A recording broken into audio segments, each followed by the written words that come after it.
Hi, this is Lorena from Ink and Lace, and here's a little update with the honeycomb and crystal pattern.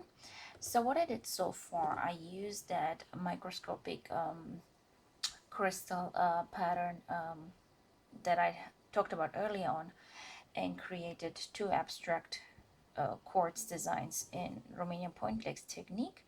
I used the normal wrapping technique, then netting creation, and also the braiding techniques to create these two crystals. I want them to be very firm and very much abstract, like the microscopic part. I'm still not sure which honeycomb design I will use. Should I use this small one or should I use the larger version of it?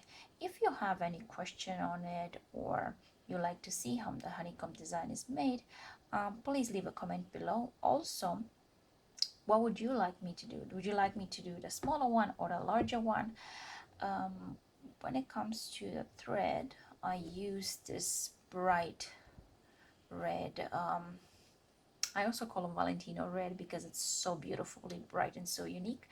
It's a rayon viscose mixture, and it's really beautiful to work with. I use the 1.5 tulip needle that I showed you before, and the cord comes out really beautifully.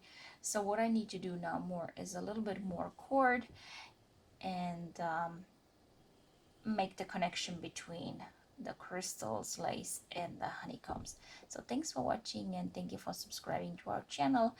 And if you have any questions, leave a comment below or contact us on www.balea-raitz.com. We are here for you. We are based in Brisbane. Thank you. La revedere. Va pup.